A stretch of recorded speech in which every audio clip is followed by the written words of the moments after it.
Hello student, my name is Manish. आज मैं बात करने वाला हूँ मध्य प्रदेश कक्षा 12वीं के रिजल्ट फार्मूले के बारे में बताने वाला हूँ। 10वीं के कौन से विषय का 12वीं के विषयों के साथ मैपिंग करके रिजल्ट को तैयार किया जाएगा, इसके फार्मूले को आज डिक्लेरेशन कर दिया गया है, नोटिफिकेशन जारी कर दिया गया है। इस नोटिफिकेशन का एक्सप्लेन इस वीडियो के माध्यम से कर रहा हूँ। तो स्टूडेंट से रिक्वेस्ट करता हूँ कि वीडियो को ज़्यादा से ज़्यादा लोगों तक शेयर करें, यूट्यूब चैनल को सब्सक्राइब कर ले, बेल नोटिफिकेशन आइकॉन को प्रेस कर दीजिए, वीडियो को ज़्यादा से ज़्यादा लोगों तक शेयर करें। इस वीडियो को शुरू से लेकर अंत तक जरूर देखें। स्टार्ट करते हैं। यह नियम सभी स्टूडेंट के लिए लागू होने वाले, चाहे स्टूडेंट प्राइवेट छात्र क्यों ना हो, चाहे वो रेगुलर स्टूडेंट हो, सभी के लिए यही नियम और यही मैपिंग होने वाला है। इसी मैपिंग के आधार पर स्वाध्याय और प्राइवेट स्टूडेंट का रिज़ल्ट को जारी किया जाएगा और यह रिज़ल्ट 2019 के रिज़ल्ट के आधार पर किया जाएगा। 2019 में स्टूडेंट चाहे वो सीबीएसई से पास आउट हो, चाहे आईसीएसई बोर्ड से हो, चाहे वो एमपी बोर्ड से हो, इसी आधार पर मार्किंग किया जाएगा और सब्जेक्ट का मैपिंग इसी के बेस पर होने वाला है। ये सभी ऑफिशियल नोटिफिकेशन के आधार पर आप लोगों को बता रहा हूँ। इस ऑफिशियल लेटर्स को आप चेक कर सकते हैं, सारा चीज़ क्लियरिफाई कर सकते हैं, उनके बाद आप कमेंट कर सकते हैं। कहीं पर आपके पास डाउट हो तो आप लोग मैसेज कर सकते हैं। तो स्टार्ट करते हैं, कौन से सब्जेक्ट का कौन से सब्जेक्ट के साथ मैपिंग किया जाएगा, क्योंकि स्टूडेंट इसी के बेस पर अपने परसेंटेज को कैलकुलेट कर सकते हैं। अगर इनको आप अच्छे से समझ गए तो अपना परसेंटेज खुद ही कैलकुलेट कर सकते हैं, उनको किसी ज़रूरत नहीं पड़ेगी। तो इनको आपको समझना बहुत ही ज़रूरी है। तो हाई स्कूल के विषयों का हायर सेकेंडरी के संकायवार विषयों से मैपिंग किस प्रकार से होने वाला है।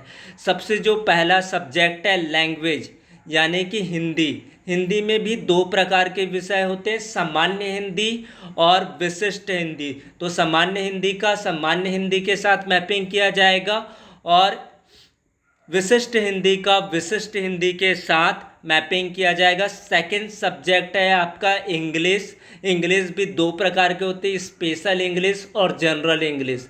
तो स्पेशल इंग्लिश का स्पेशल इंग्लिश के साथ मार्किंग होगा, स्पेशल इंग्लिश का स्पेशल इंग्लिश के साथ, जनरल इंग्लिश का जनरल इंग्लिश के साथ ही मैपिंग किया जाएगा। तो ये दो विषय आपको समझ में आ गया होगा किस तरह से रिजल्ट बनने वाला है। थर्ड लैंग्वेज है आपका संस्कृत। तो संस्कृत क्लास 12 पर होते हैं आर्ट्स संकाय के लिए, तो उनका उसी आधार पर रिजल्ट संस्कृत का बनने वाला है। उसके बाद आपका फोर्थ सब्जेक्ट है साइंस, यानी कि विज्ञान। विज्ञान पर बहुत सारे विषय इसी के आधार पर तय किया जाएगा। फिजिक्स यानी कि भौतिक शास्त्र, केमिस्ट्री रसायन शास्त्र, बायोलॉजी जीव विज्ञान, ये तीन विषय जो विज्ञान संकाय से संबंधित है, इनका रिजल्ट साइंस में यानी कि विज्ञान में जितना भी स्कोर किए सैद्धांतिक और प्रायोगिक परीक्षाओं के आधार पर इस रिज़ल्ट को इसी के बेसिस पर तैयार किया जाएगा। इसके अलावा information practice, agriculture, home science, biotechnology, physical education, agriculture group में आपका element of science, maths useful for agriculture, crop production, animal husband, milk trade, poultry farming, fishery. उसके बाद होम साइंस में होम मैनेजमेंट। उसके बाद एलिमेंट ऑफ साइंस, तो इसका भी साइंस के विषय के आधार पर ही मैपिंग किया जाएगा।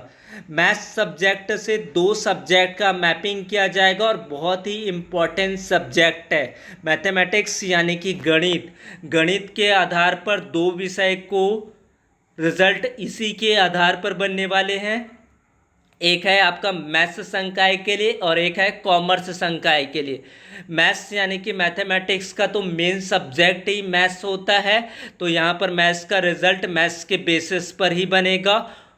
बुक कीपिंग एंड अकाउंटेंसी, यानी कि लेखा शास्त्र एंड पुस्तक पालन का जो भी हिसाब किताब होगा वो मैथमेटिक्स के आधार पर होगा। अगर स्टूडेंट ने क्लास 10th पर अगर 96 मैथ्स में स्कोर किए हैं तो उसका अकाउंटेंसी में भी 96 स्कोर होगा और मैथमेटिक्स में भी 96 स्कोर होगा। अलग अलग कैटेगरी के लिए अलग अलग होगा। तो आपका मैथ्स का स्कोर होगा वो कॉमर्स से भी होगा और मैथ्स से भी होगा।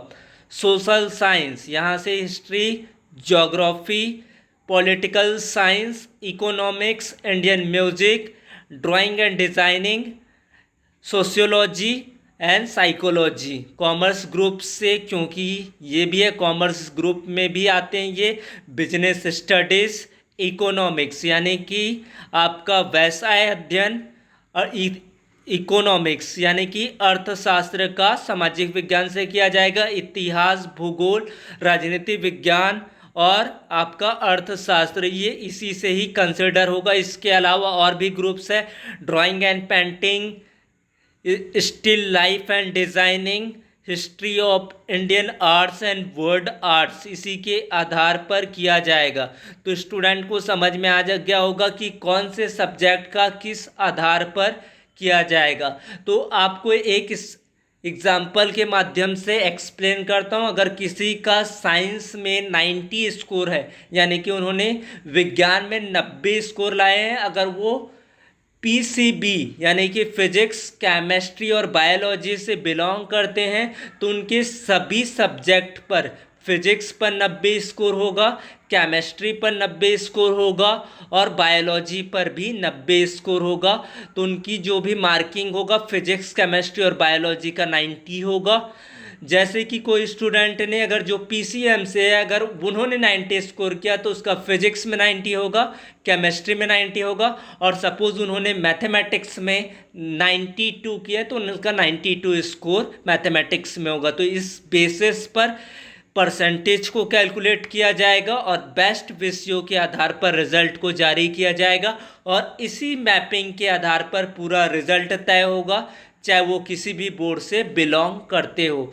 तो सारा इन्फॉर्मेशन आप लोगों को बता दिया कि कौन से सब्जेक्ट का कैसे मैपिंग होना है और किस तरह से रिजल्ट तैयार होने वाला है। तो thanks for watching video, please subscribe here a channel. Thank you.